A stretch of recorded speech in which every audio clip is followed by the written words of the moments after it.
Bonsoir très chers téléspectateurs, bonsoir partout où vous nous suivez. Vous êtes à Beni, Walungu, vous êtes à Goma, Matadi, vous êtes à Banzangungu, vous êtes à Kananga, Mbujimai, vous êtes à Makiso, vous êtes à Lomé, vous êtes partout dans le monde. Soyez le bienvenu dans votre magazine Data Market.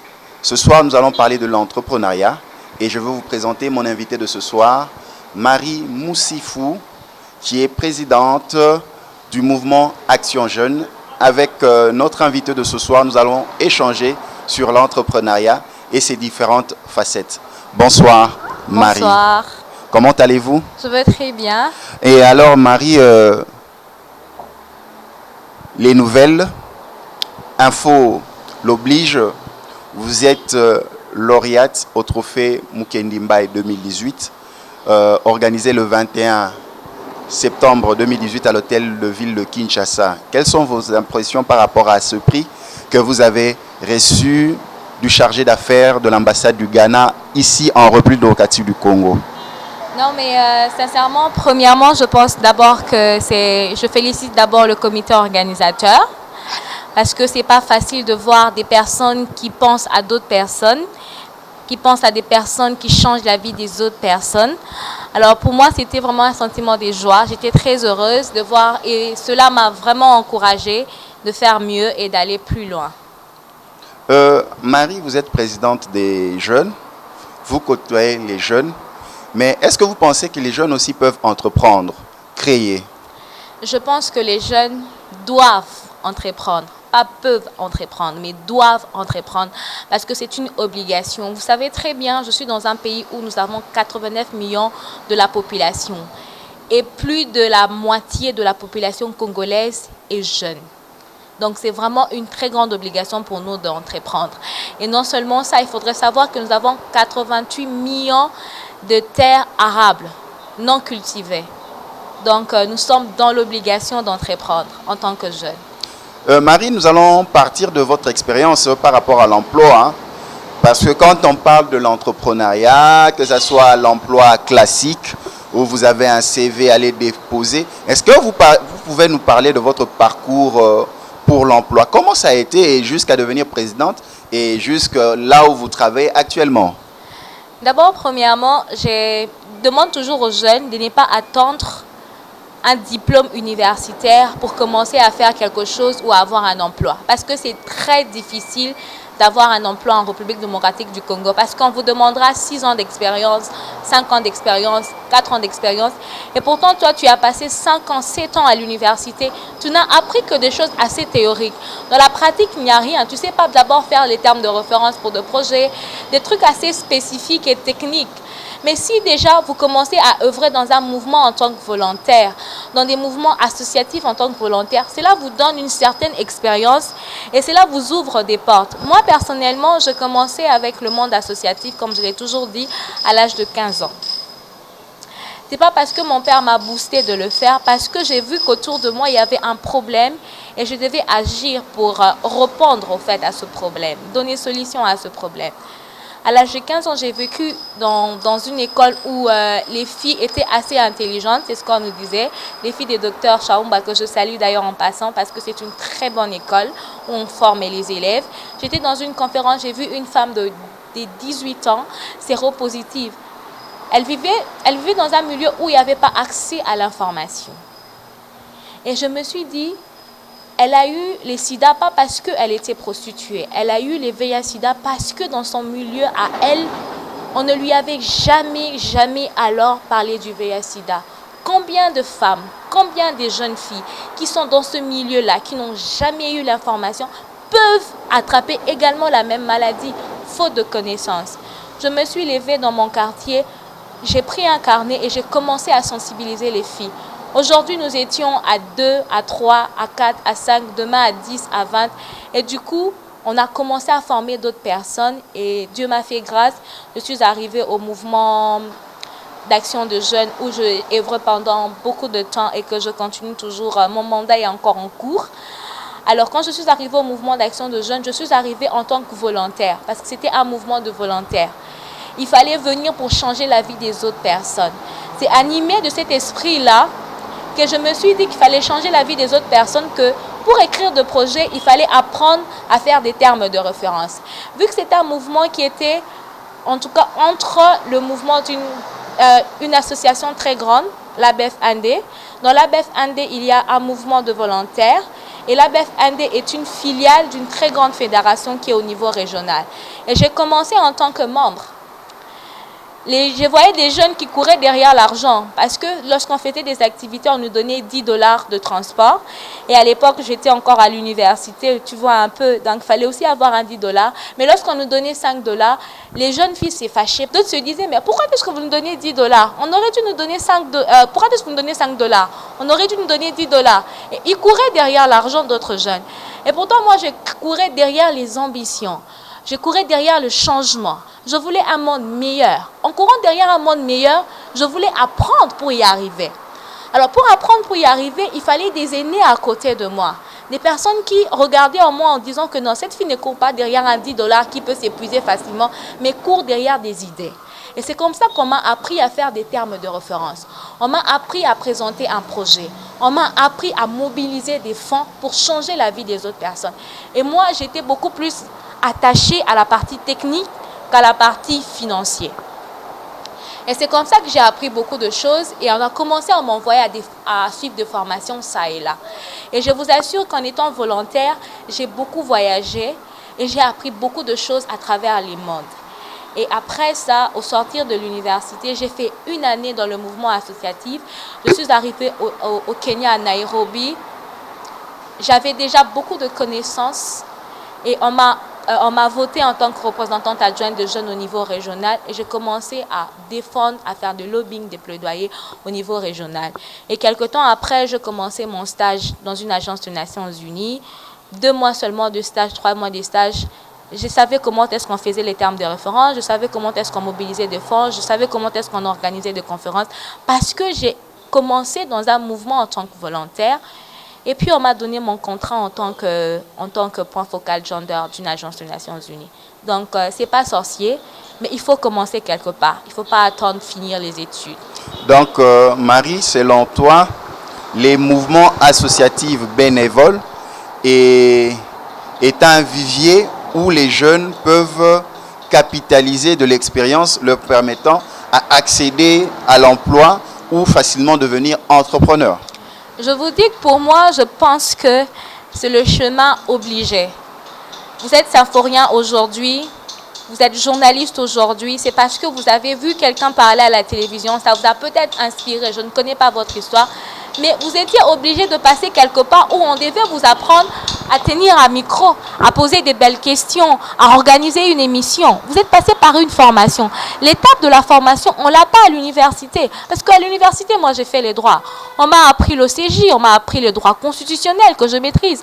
Mais est-ce qu'on t'a appris la partie technique de la vie professionnelle? L'expérience dont on fait allusion? Non. C'est dans les mouvements associatifs en tant que volontaire que tu apprends tout ça. Mais maintenant, dans les mouvements associatifs, il n'y a pas d'argent, les jeunes veulent s'habiller, les jeunes veulent se marier, les jeunes veulent être logés. Mais comment répondre à tout ce besoin? Parce que là, c'est du bénévole. Je te jure que j'ai un témoignage au fait et une histoire très belle que je veux raconter aux générations futures. C'est en voulant changer la vie des autres personnes que vous changez votre propre vie. Lorsque vous changez la vie des autres personnes, ces changements-là est réciproque. Mais lorsque vous courez derrière l'argent, ça s'épuise. Lorsque j'étais à l'université, j'ai fini à l'université protestante au Congo et on a réputation qu'à l'UPC, ce sont des filles qui s'habillent très bien et tout ça. Mais je vous avoue qu'à l'université, j'avais que de ballerines. Je n'avais pas de talent, je n'avais rien du tout. J'étais animée par... Je suis toujours animée par cet esprit de pouvoir changer les choses. Je me disais, si je me paye un habit aujourd'hui, je veux mettre ça, les gens vont dire, oh Marie, tu es bien habillée, hein. Mais demain, je serai obligée de chercher un autre habit. Mais si je changeais la vie de beaucoup de gens, ça sera beaucoup de bouches qui diront que je suis ce que je suis aujourd'hui parce qu'il y a une femme qui a mis un projet en place et qui a changé ma vie. Et derrière ça, c'est ta vie à toi qui change. Aujourd'hui, je suis passée par le mouvement associatif. J'avais 1000 francs, j'avais 5 dollars, peut-être je n'avais rien. J'allais à Massina, sous les soleils de Massina. Et je connais Massina aujourd'hui. Et pourtant, moi, j'étais à Mongafoula vers Pompage. Mais je connais Massina très bien parce que je devais changer la vie des enfants à Massina. Et aujourd'hui, je travaille dans une agence des Nations Unies. Je gagne ce que je peux gagner, qui peut me permettre de me payer les chaussures que je manquais hier. Mais parce que je voulais changer la vie des enfants, la vie des hommes et des femmes sur Terre, que voilà, il y a une flèche aller et retour. Aujourd'hui, je ne peux pas m'inquiéter de me payer une chaussure. En tout cas, ça ne faut rien avec toute la modestie du monde. Je ne peux pas m'inquiéter parce que je sais qu'à la fin du mois, j'aurai quelque chose qui me permettra de me payer des ballerines, qui me permettra de payer des chaussures. Donc, les jeunes, lorsque vous courez derrière l'argent, ça se puise. Vous investissez dans rien du tout. C'est un peu comme un seau. Vous êtes devant un robinet, vous mettez votre seau au robinet et pourtant il y a un trou derrière. C'est un peu ça, courir derrière l'argent, que de courir derrière les changements, au fait. Donc il faut courir derrière le changement. Marine, votre expérience en tant que jeune femme leader peut être un modèle auprès des autres jeunes. Vous l'avez dit, l'accès à l'emploi est difficile pour le jeune. Les jeunes se tournent maintenant vers l'entrepreneuriat. Mais pour toi, la plus belle des initiatives, c'est d'abord vouloir changer son environnement en commençant par les mouvements associatifs. Quel est ton modèle professionnel que tu peux appuyer ou servir de repère à d'autres jeunes? À partager à d'autres jeunes qui te suivent au Mali, qui te suivent partout dans le monde à cet instant? J'ai tellement beaucoup de modèles que je ne sais par où commencer. Mais je vais prendre l'histoire d'une femme qui m'a toujours épatée. C'est Winnie Mandela. En tout cas, Winnie Mandela, c'est le modèle d'un changement, au fait. C'est pas... En Winnie Mandela, je vois une femme autonome. Je vois une femme qui a le goût du risque. Je vois une femme qui donne sa vie pour donner la vie à beaucoup d'autres personnes. Et pour moi, c'est Winnie Mandela qui est vraiment le modèle parfait, pour moi. Maintenant, revenons. Comment définissez-vous l'entrepreneuriat selon vous? Quand on parle d'entrepreneuriat? L'entrepreneuriat, c'est j'ai une idée, j'ai mûri l'idée, je mets en exergue un projet et un projet concret. C'est ça l'entrepreneuriat. Qui peut quelque part aussi être bénéfique sur le plan lucratif. Oui, bien sûr que oui. Parce qu'on crée, en fait, l'entrepreneuriat a une définition double. On peut la définir au sens strict ou on peut la définir au sens large. Au sens strict, c'est vouloir créer une entreprise, voilà. Et au sens large, c'est avoir une idée et concrétiser un projet. C'est ça, au fait. Lorsqu'on concrétise un projet, c'est pour peut-être changer son environnement en étant dans un mouvement assez collégial. Mais au sens strict, c'est créer une entreprise, au fait, donner de l'emploi.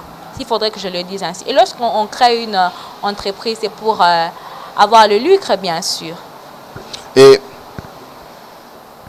par rapport à vos références que vous avez données, vous travaillez par exemple avec les jeunes. Est-il facilement possible de devenir entrepreneur dans notre environnement? Est-ce que les jeunes ont ces atouts-là? Les jeunes ont ces atouts. Mais moi, Marie Moussi Foubouguin, si on ne m'avait pas dit que Marie, tu parles bien, je pourrais peut-être pas me dire que non, voilà, je sais que je parle bien. C'est parce qu'il faut que quelqu'un puisse identifier ce que tu as en toi. Il y a des jeunes que j'encadre. Il y a un jeune qui est allé faire carrément les ressources humaines. Lorsque je l'ai pris dans le mouvement, on a commencé à travailler avec lui. Je l'ai mis dans la communication. Il ne savait pas qu'il pouvait mieux parler en public. Il ne savait pas qu'il avait des atouts en communication. C'est parce que j'ai vu en lui, dans le faire, que j'ai identifié en lui telle potentialité. Donc, je pense qu'il faudrait peut-être identifier en ce jeune-là et lui donner une certaine facilité au fait de mettre en exergue le potentialité qu'il a en lui. Il y a des jeunes qui ont des atouts pour entreprendre, mais ils ne savent pas par où commencer déjà. Ils ne savent pas peut-être qu'ils ne se connaissent pas. Ils ne savent pas qu'ils peuvent entreprendre et aller très loin. Et l'environnement dans lequel ils se retrouvent, cet environnement ne lui donne pas les possibilités pour entreprendre. Vous voyez un peu. Et moi, je me dis toujours que il faut que nous puissions mettre en République démocratique du Congo ce que moi j'appelle l'éducation entrepreneuriale. Ça veut dire quoi? Ça veut dire former par exemple des professeurs qui forment des élèves à devenir des entrepreneurs. Parce que vous et moi, on a étudié peut-être dans un système où on nous a appris à étudier seulement pour avoir un emploi. Mais on ne nous a pas formés pour devenir des entrepreneurs. Et ça, c'est un très grand handicap. Et c'est ce qui fait qu'aujourd'hui, notre pays est peut-être, entre guillemets, gouffré dans une pauvreté. Mais si on nous avait donné cette éducation entrepreneuriale, je vois des hommes et des femmes créer de l'emploi. Et aujourd'hui, on n'allait pas avoir le taux de chômage qu'on a aujourd'hui. Parce que chacun de nous allait avoir cette petite autonomie en lui. Pour toi, l'entrepreneuriat commence lorsqu'on est capable de déceler un potentiel, un talent chez un jeune pour l'orienter. Voilà, il faut une orientation. Il faut une orientation, nécessairement et obligatoirement. Parce que tout le monde n'est pas né avec cet esprit autonome. Parce qu'il y a des caractéristiques pour se dire entrepreneur ou avoir ce tic de l'entrepreneuriat. Il y a entre autres l'autonomie. Il y a de ces personnes qui ne sont pas autonomes, mais qui peut-être ont le goût du risque. Mais il faut peut-être booster cette personne-là à faire telle ou telle autre chose pour qu'il se dise que voilà, je peux entreprendre. Ou bien, par exemple, lui mettre dans une situation qui lui dit non, voilà, je peux aussi entreprendre, je peux devenir quelqu'un de grand. On n'a pas de modèle, on n'a pas de référence dans l'entrepreneuriat aujourd'hui. Donc, ce sont les adultes. Quand on parle des adultes, c'est la famille, c'est les lieux de formation où on doit déceler auprès des jeunes. Oui. Mais est-ce que les jeunes eux-mêmes, parce que vous travaillez avec les jeunes, vous êtes présidente du mouvement Action Jeune, est-ce que ces jeunes démontrent cette volonté à vouloir entreprendre? Par exemple, je prends le cas du MAGE, où vous avez d'autres jeunes qui viennent te proposer, par exemple, là nous allons dans des points purement socio-humanitaires, non? Par exemple, Marie, nous avons tel projet, voilà, nous voulons initier cela. Est-ce que les jeunes eux-mêmes peuvent initier par eux-mêmes ce désir-là d'entreprendre quelque chose? Je vous assure que j'ai commencé dans le mouvement associatif depuis 15 ans. Et si tu vois les projets que les jeunes apportent au quotidien symphorien, tu vas te dire que Seigneur, pourquoi est-ce qu'il n'y a pas peut-être une certaine ouverture pour permettre à ces jeunes-là de concrétiser les idées, de vraiment rendre assez, de mettre corps au fait dans leurs projets. J'ai des jeunes qui apportent des projets, qui initient des choses au fait. Et tu vas rester, tu restes bouche bée. Et moi, par exemple, les jeunes ont mis en place au niveau du mouvement d'action de jeunes, mais c'est au niveau régional. On l'a mis dans des pays en Afrique, l'initiative citoyenne africaine. C'est-à-dire, c'est une initiative qui vise à vouloir créer de l'argent au niveau local et de subvenir aux besoins des démunis au niveau local. Et il fallait voir des idées que les jeunes ont sorties. Au Kenya, par exemple, il y a des jeunes de Kibera. Kibera, c'est un quartier assez reculé au fait. Et c'est un quartier où les jeunes sont livrés à eux-mêmes dans la prostitution. Lorsque, avec un groupe de jeunes, on est descendu sur terrain, on a vu la souffrance, les jeunes ont pris les initiatives. Entre autres, les amis de Kibera. Les amis de Kibera, vous allez faire quoi? Nous, par exemple, au Mali, nous allons créer, par exemple, des coins où on peut commencer à laver des véhicules, avoir de l'argent, mettre en place des petites AGR, et puis commencer, par exemple, à subvenir aux besoins de ces enfants, de ces jeunes-là. Il faut rester dans un monde assez humanitaire, assez social. Mais au niveau commercial, il y a des jeunes qui commencent déjà, ils se disent, bon, moi, par exemple, j'ai vu telle dame vendre telle chose qui n'existe pas en République démocratique du Congo. J'aimerais bien aller acheter. mais il n'a pas d'argent. Mais il a déjà écrit un projet. Il sait par où il va commencer, par où il va atterrir.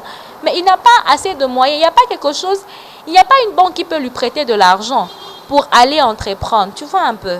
Mais il faut te dire que, je vous dis que les jeunes ont des projets et des jeunes ont des idées.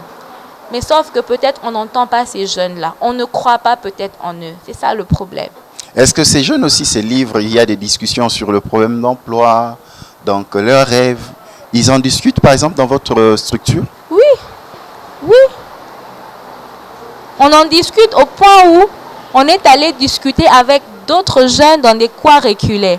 J'avoue qu'il y a des jeunes qui sont nés, qui ont des caractéristiques des entrepreneurs. Entre autres, le goût du risque, l'autonomie. Mais d'autres, par contre, vu le milieu dans lequel il vit, il se dit, chez nous par exemple, j'ai vu mon voisin là-bas avoir un enfant. Pour eux, avoir un enfant, c'est un peu comme si on te donnait le trophée Mukendimbaï pour eux. Mais et pourtant, si on devait juste prendre ces jeunes-là, le sortir de là où il est, le mettre dans un autre milieu, vous allez voir que ces jeunes vont réfléchir autrement. Et il va sortir le potentiel qu'il a en lui. Moi, j'ai été avec des enfants dans des coins reculés de la place, sans pour autant citer les noms, des jeunes de 7 à 14 ans, avec qui on discutait. On lui dit par exemple, quand j'arrivais là-bas, pendant les animations, il m'appelait Marie-Bébé. Moi, je dis, mais pourquoi vous m'appelez Marie-Bébé? Ils disent que non, on t'appelle Marie-Bébé parce que chez nous ici, bébé veut dire vrai chéri. Il a 8 ans, il a 9 ans. C'est parce que son environnement à lui réfléchit comme ça. Et moi, je lui dis, tu veux devenir, qu'est-ce que tu veux faire dans ta vie? Il n'étudiait pas. Il a dit non, moi par exemple, je veux devenir chailleur. Moi, je lui dis, mais pourquoi? Parce qu'il a vu son voisin, son père, son frère faire cela. Et moi, je lui ai dit, mais tu n'aimerais pas devenir président de la République, par exemple? Il se dit, oui, mais pour devenir président de la République, il faut être intelligent. Mais moi, je lui dis, mais tu penses que tu n'es pas intelligent? Il dit que je pense que je suis intelligent, mais je ne pourrais pas y arriver là-bas. Parce que son milieu à lui donne un certain modèle. Il y a déjà un tableau devant lui. Et ce tableau-là constitue une barrière. Mais si on pouvait briser ce tableau, il verra loin et il ira loin. C'est vraiment des garçons très intelligents, des filles très intelligentes qu'on a eu encadrées. Et une fois on a sorti ces filles de ce milieu-là, on les a amenées ailleurs. On a commencé à projeter des films des personnes qui ont commencé bas et qui sont devenues de grandes personnes, de grandes figures au fait. Et ces enfants sont sortis de là avec d'autres ambitions. C'est peut-être parce que notre environnement à nous, peut-être. Donc, c'est par rapport à notre environnement. Notre environnement définit déjà l'avenir d'un jeune. Tu as parlé de ce coin reculé où déjà ils avaient leurs limitations en pensée, leurs limitations sur la manière d'être dans la société, c'est qu'ils pensaient de la société. Et même sur l'entrepreneuriat, ils se limitent dans les activités génératrices de ressources définies déjà par son environnement. Voilà. Son papa, vendeur, maman, vendeuse, lui aussi se limite dans cette activité. Mais Marie Moussefou Beguin, qu'est-ce que le jeune qui est avec vous, qui travaille avec vous, définit par réussir dans l'entrepreneuriat? C'est qui un jeune qui réussit? C'est quoi la réussite pour le jeune? En République démocratique du Congo, réussir pour un jeune, je l'ai vu parce que j'ai l'habitude de côtoyer les autres jeunes, c'est avoir une belle voiture, avoir une très belle maison, peut-être payer des sorties avec des jeunes. Je parle de mon environnement à moi parce que je suis dans un environnement où on voit des jeunes aussi. C'est ça réussir pour eux. Mais moi, je pense que réussir va au-delà d'avoir une voiture. Je pense que réussir va au-delà d'avoir une belle maison. Pour moi, réussir, c'est impacter sa génération. Positivement, voilà. Parce que toi, tu peux avoir une voiture, tu peux avoir une belle maison. Combien de personnes autour de toi n'en ont pas? C'est un peu comme Tu es chauffeur, Symphorien. Tu es dans une voiture, tu es chauffeur. Je te donne l'image. Derrière toi, tu as 100 personnes. Est-ce que tu vas mieux conduire cette voiture? Ça sera difficile, hein? C'est un peu comme une belle maison. Autour de cette belle maison, il y a des maisons pas très belles. Tu sens même que la beauté de la maison est réduite. Moi, je pense que réussir pour moi, c'est impacter sa génération, positivement d'ailleurs. Marie, nous entamons la dernière ligne droite de nos échanges si riches. Parlons de l'entrepreneuriat féminin. C'est quoi entreprendre pour une femme? Vous l'êtes déjà aussi. Waouh! Non mais, c'est une très belle question et ça me pousse deux fois à peut-être ouvrir d'autres fenêtres que je n'aimerais peut-être pas ouvrir aujourd'hui sur ce plateau, peut-être prochainement. Pour moi, l'entrepreneuriat féminin, c'est donner des idées assez concrètes, des ressources naturelles que nous avons en République démocratique du Congo, que nous pouvons transformer pour impacter pas seulement la vie des femmes, mais la vie de toute une génération. Je vais te donner un exemple. Aujourd'hui, chez nous, on a une chenille qu'on appelle les Bombix Maurice, je crois. Cette chenille-là, la lave de cette chenille, voilà, la salive de cette chenille-là, forme ce qu'on appelle le cocon, pour des personnes qui sont dans la matière. Ce cocon-là, lorsque vous transformez, lorsque vous avez le cocon, vous pouvez avoir une fibre. Et cette fibre-là, on l'appelle la soie. Et aujourd'hui, si seulement avec cette soie-là, on pouvait, voilà, créer des entreprises, des usines où on pouvait habiller presque toute l'Afrique, je crois que notre trésor public aura beaucoup plus d'argent, on n'aura pas beaucoup de problèmes dans l'éducation. Parce que les femmes représentent, on représente pratiquement, il y a une forte démographie au fait.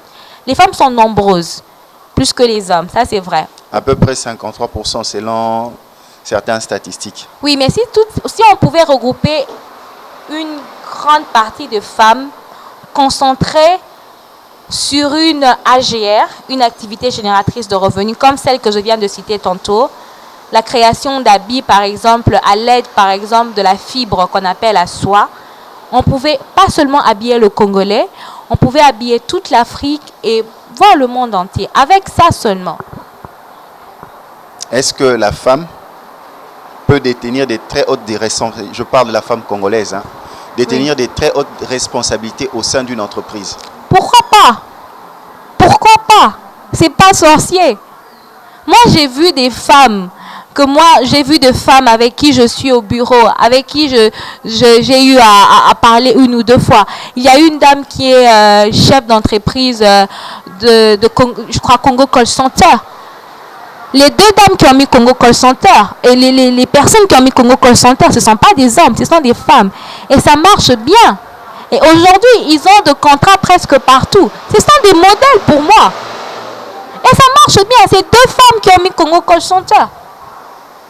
Donc, je te donne des exemples pour te dire que ce n'est pas sorcier. Donc, la femme peut initier, la femme peut aller de l'avant. La femme peut aller de l'avant. La femme peut initier. Parce que la femme a des mêmes potentialités que l'homme, a la même intelligence que l'homme. Vous et moi, on est sur ce plateau. Vous tenez un micro, je tiens un micro. C'est une femme qui vous parle de son expérience propre. Ce n'est pas un homme. Ça veut dire que la femme peut également faire des bonnes choses. Et pour ceux qui disent que la femme, sa place c'est dans le ménage que dans l'entreprise, qu'est-ce que vous répondez? Je pense que ces personnes-là sont ennemies de leur propre vie. Ils sont ennemis de l'Afrique, ils sont ennemis de la RDC. Comment est-ce que vous pouvez gouffrer 53,8% d'une population dans une maison et vous allez travailler? Et ce Congo ici, je vous ai dit, nous avons 80 millions de terres arables non cultivées. Vous croyez que vous allez nourrir toute la population? Non. Mais c'est une force. Nous, les femmes, on représente une force. Si on prenait cette force-là, on la mettait dans l'entrepreneuriat, je pense qu'on pourrait nourrir pas seulement l'Afrique, mais tout le monde entier. Et pour ces femmes qui hésitent, qui disent que non, il faudrait dépendre d'un homme, selon la coutume, selon notre statut. D'ailleurs, moi, si à ton Rambo Kate, tu leur réponds quoi? En fait, c'est dépassé ça. Mais c'est dépassé, mais il y a certains qui le vivent jusqu'aujourd'hui. C'est dépassé au point où je veux donner un exemple terre à terre. Un exemple simple. Aujourd'hui, quand tu vas à l'université, tu fais une enquête. Au sortir de l'université, tu vas avoir une femme qui reste à la maison, une femme qui va au travail. Tout le monde te dira que je veux une femme qui travaille. Pourquoi? Parce que la vie ne te permet plus d'aller seule au travail et de nourrir la famille. Tu as besoin d'une aide.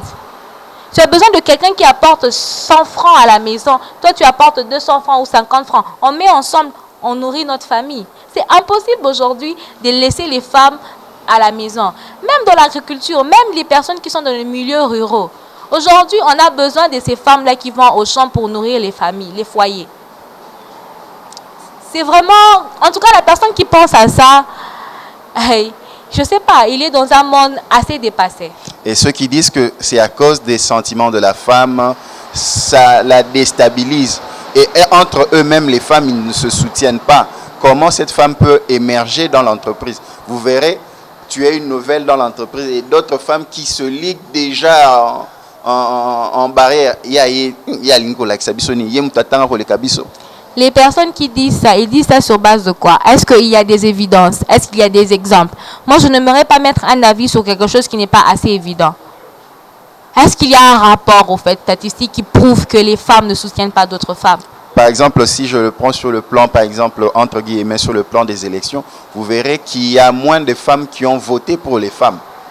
Est-ce qu'il y a des statistiques? Moi, je n'aimerais pas qu'on dise que les femmes ne soutiennent pas d'autres femmes, pour le dire seulement. Mais moi, j'aimerais aussi qu'il y ait un rapport assez évident qui prouve que les femmes ne soutiennent pas les femmes.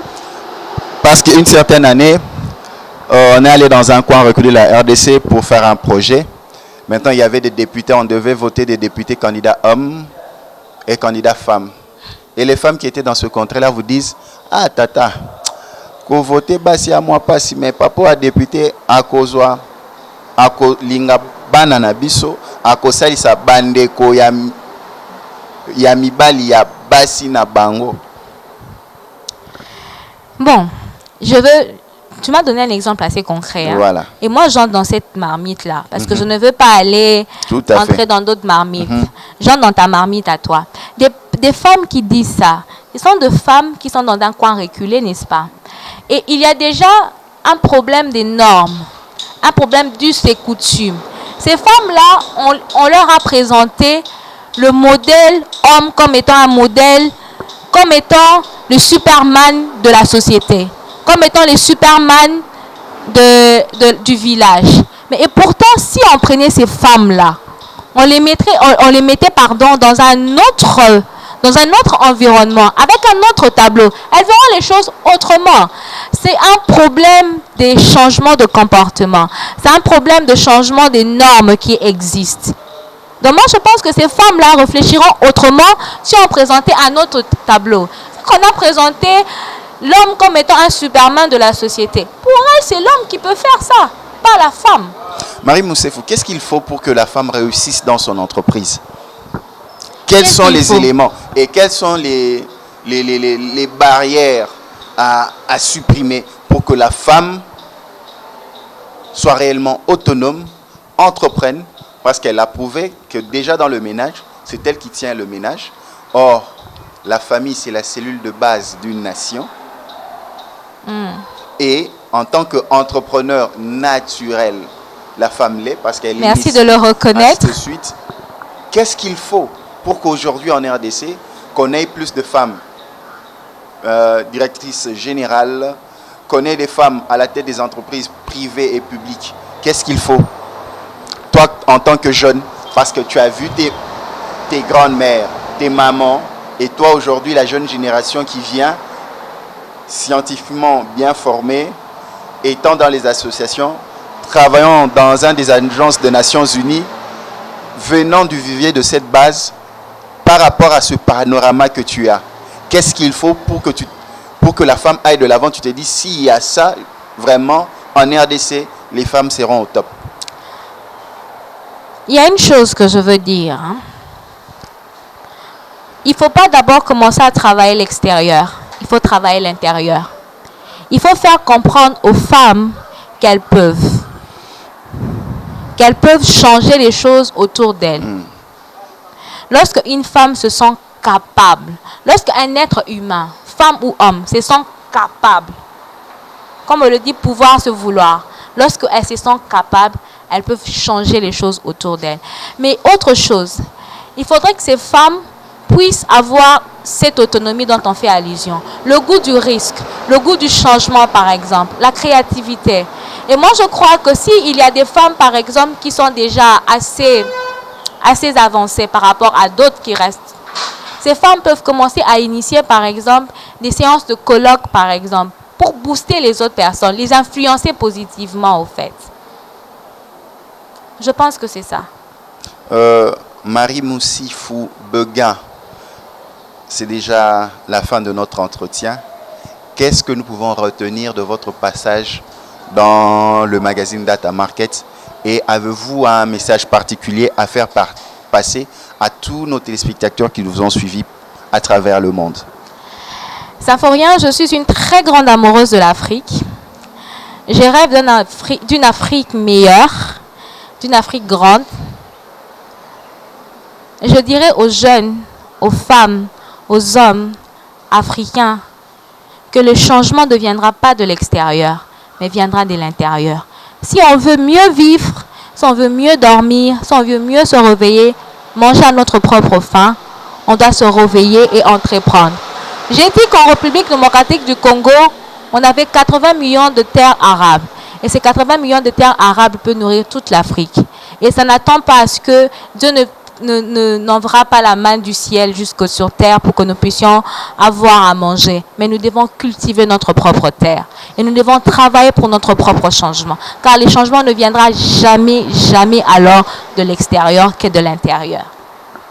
Marie Moussifou Beguin, merci. Merci à vous aussi. Très chers téléspectateurs, partout où vous nous avez suivis, un grand merci pour votre participation à ce magazine Data Market. Merci à la grande équipe de Data Market.